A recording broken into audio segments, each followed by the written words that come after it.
আজকের রূপকথার গল্পের নাম স্প্যানিশ লোককাহিনী। গল্পের নাম জীবনের জন্য পানি। চলো শুরু করা যাক। ইউরোপের আরেক দেশ স্পেন। প্রাচীন ঐতিহ্য সমৃদ্ধ এদেশে রয়েছে হাজার হাজার লোককাহিনী। তার মধ্যে তিন ভাই আর এক বোনের কাহিনী সারা বিশ্বে ছড়িয়ে পড়েছে। এই তিন ভাইয়ের এক বোন প্রথম দিকে বাস করত একটা ছোট্ট সাধারণ কুটিরে, কিন্তু তারা তিনজনেই ছিল পরিশ্রমী ও সৎ। কিছুদিন পর তারা প্রাসাদের মতো একটি সুন্দর বাড়ি তৈরি করলো। আশেপাশের লোকজন তাদের সুরম্য প্রাসাদের প্রশংসা করে বলল, চমৎকার বাড়ি। একজন বুড়ো মানুষ সব কিছু ঘুরে দেখে বললেন, সবই চমৎকার হয়েছে, এখন তোমাদের দরকার জীবনের জন্য পানি। আর সে সঙ্গে কথা বলতে পাড়া পাখিটি এবং সৌন্দর্যের যে গাছ, ওই পাখি বসে থাকে ওই সেই গাছে।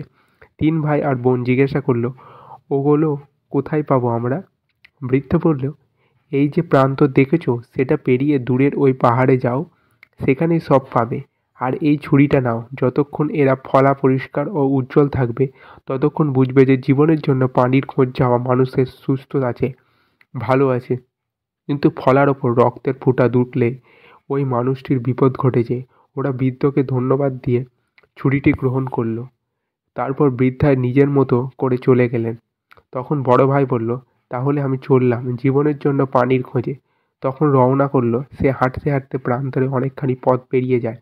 তারপর তার দেখা হয় এক দৈত্যর সঙ্গে।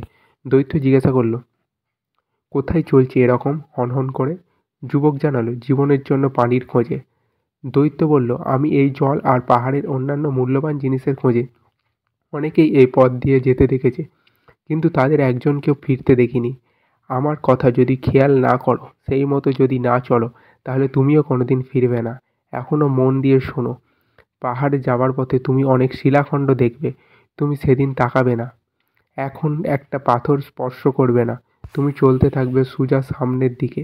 তুমি হাসির শব্দ শুনবে, ঠাট্টা বিদ্রূপ বাক্য তোমার কানে আসবে। পাথরগুলো যেসব করবে তুমি তাতে কর্ণপাত করবে না, করলে তুমি পাথরে পরিণত হবে।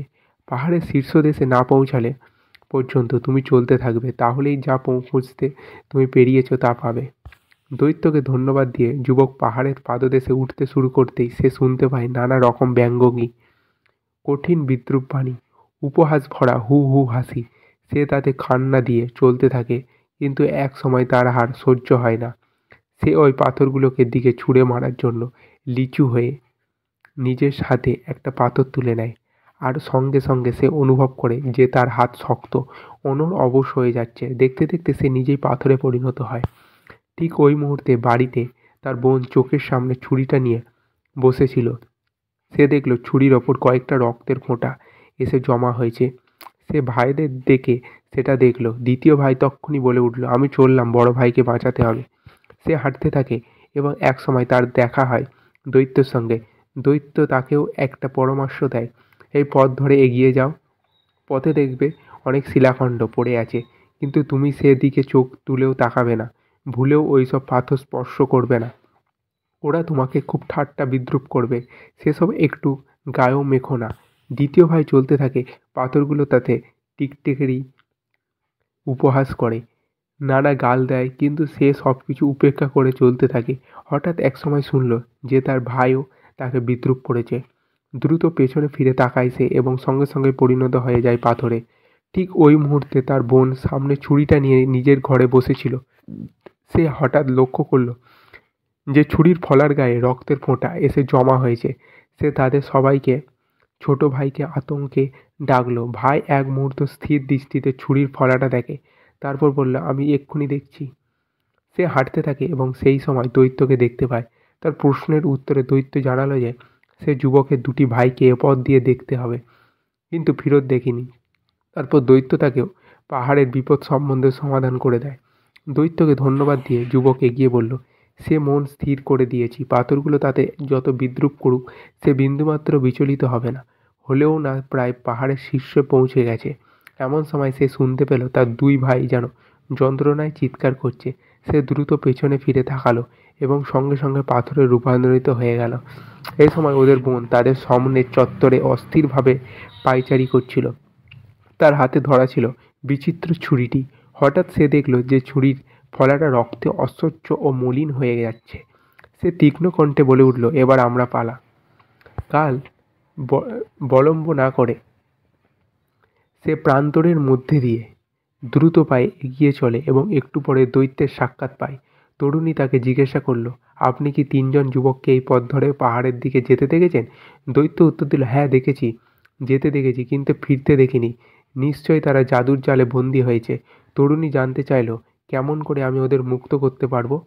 কেমন করে আমি জীবনের জন্য পানির সন্ধান পাবো? দৈত্য বলল, এই পথ ধরে সোজা পাহাড়ে উঠেও যাও। কঠিন ও পিচ্ছিল পথ, অনেক পাথর পড়ে থাকতে দেখবে সমস্ত পথ জুড়ে। ওরা তোমাকে প্রচুর ঠাট্টা বিদ্রূপ করবে। তুমি ওদের ঠাট্টা বিদ্রূপে কান দিও না। একবার পাহাড়ের শীর্ষে পৌঁছে জীবনের জন্য পানি তোমার পত্রে ভরে নেবার আগে পর্যন্ত তুমি কারোর কথা শুনবে না, কারোর দিকে তাকাবে না। যাও এবার। তরুণী দৈত্যকে ধন্যবাদ দিয়ে এগিয়ে যায়। পাথরগুলোকে ব্যঙ্গ বিদ্রূপ সে শুনতে পায়, কিন্তু একটু গায়ে মাখে না। তার কিন্তু ভাইয়ের গলাও কান আসে না। কিন্তু সে সব কিছু উপেক্ষা করে পাহাড়ের শীর্ষে গিয়ে পৌঁছায়, একবারে পিছনে ফিরে তাকায় না।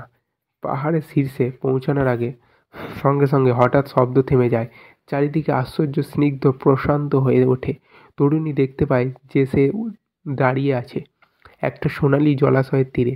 সেখানে রয়েছে জীবনের জন্য পানি, পাশেই দাঁড়িয়ে আছে সৌন্দর্যের তরু, আর তার শাখায় বসে আছে কথা বলা পাখি। তরুণী সযত্নে তার কলসিতে জল ভরে নেয়, কানায় কানায় পূর্ণ করে।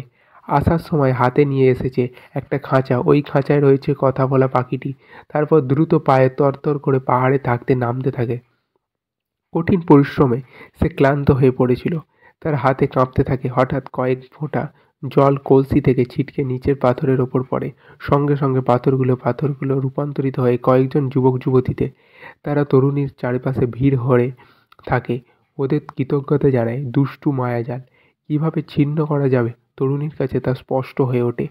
সে পাথরের পাশে পড়ে থাকে সব শিকল খণ্ড হয়ে, তাদের মানুষ রূপে ভিড়িয়ে দেয়। তার ভাইরা বাদ যায় না। ভাইদের নিয়ে আনন্দের সাথে বাড়ি ফিরে সে সৌন্দর্যের তরুণী তার বাগানে রোপণ করলো, তার গোড়ায় ঢাললো জীবনের জল। আর দেখতে দেখতে ওই গাছে ভরে গেল অপূর্ব ফলের সম্ভর। ওই গাছে সানন্দে এসে বসলো কথা বলা পাখিটি। সারা দেশ থেকে অসংখ্য লোক আসতে থাকে 3 ভাই আর 1 বোনের আশ্চর্য 3টে জিনিস দেখার জন্য। তো বন্ধুরা, এই ছিল গল্প। কেমন লাগলো অবশ্যই কমেন্ট করে জানাও।